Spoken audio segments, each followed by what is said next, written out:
Mengenal kusta. Apa itu kusta? Kusta adalah penyakit infeksi menahun atau kronis yang mengenai kulit dan saraf tepi.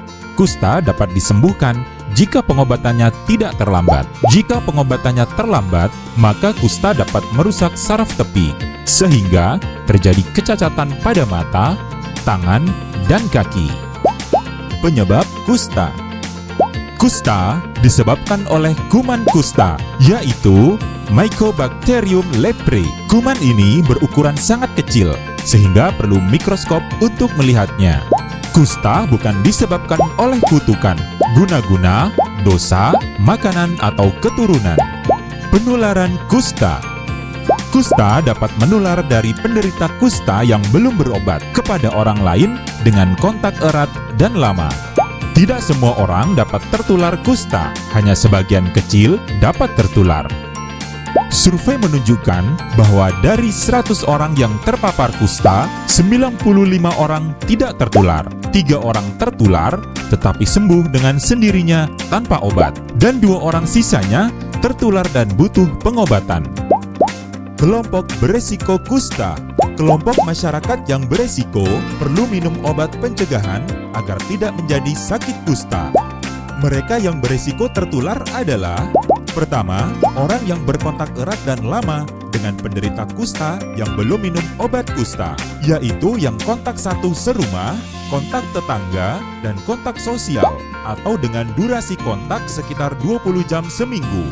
Kedua, orang yang tinggal di wilayah endemis kusta. Tanda dan gejala penyakit kusta. Tanda-tanda pada kulit. Pertama, bercak atau kelainan kulit yang kemerah-merahan atau keputih-putihan di bagian tubuh. Kedua, bercak yang tidak gatal. Ketiga, bercak yang tidak berasa atau tidak sakit. Keempat, bercak yang tidak berkeringat atau tidak berambut. Tanda-tanda pada saraf. Pertama, rasa kesemutan dan nyeri pada anggota badan atau muka. Kedua, tidak ada rasa pada telapak tangan dan kaki. Ketiga, kelemahan otot pada tangan dan kaki. Keempat, luka pada telapak kaki yang sulit sembuh. Kelima, kelopak mata tidak bisa menutup sempurna. Diagnosa kusta. Seseorang didiagnosa kusta bila memiliki salah satu dari gejala-gejala klinis sebagai berikut. Pertama, bercak putih atau kemerah-merahan yang mati rasa. Kedua, penebalan saraf tepi yang disertai gangguan fungsi motoris atau sensoris dari saraf tepi tersebut. Ketiga, basil tahan asam atau BTA positif pada pemeriksaan kerokan kulit. Tipe kusta. Pertama, kusta PB atau pausi basiler, ditandai dengan adanya 1-5 bercak mati rasa, 1 kerusakan saraf tepi, dan tidak ditemukannya kuman atau BTA negatif pada pemeriksaan kerokan kulit. Kedua, kusta MB atau multibasiler, ditandai dengan lebih dari 5 bercak mati rasa dan atau lebih dari 1 kerusakan saraf tepi, dan atau ditemukannya kuman atau BTA positif pada kerokan kulit. Pengobatan kusta. Pasien yang sudah didiagnosa kusta perlu meminum obat kusta atau MDT secara teratur.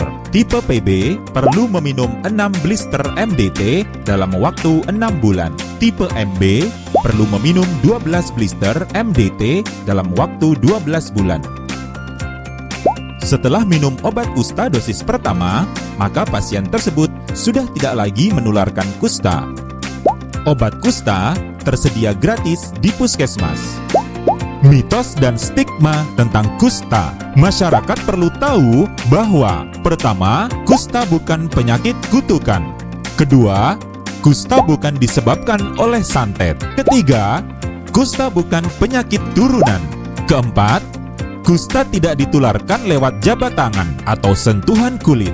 Kelima, kusta tidak ditularkan melalui makanan. Dan keenam, anak yang terkena kusta bukan karena hasil hubungan suami istri saat haid. Nah, kita semua telah mendapat informasi yang benar, yaitu bahwa kusta disebabkan oleh kuman kusta. bahwa kusta dapat disembuhkan dan bahwa kusta tidak mudah menular. Sekarang, kita semua perlu menghilangkan informasi yang salah, mitos dan stigma negatif tentang kusta di masyarakat. Pasien kusta dan orang-orang yang pernah mengalami kusta adalah sama seperti kita yang memerlukan dukungan dari keluarga, tetangga, petugas kesehatan dan masyarakat untuk sembuh dan berpartisipasi dalam kehidupan bermasyarakat.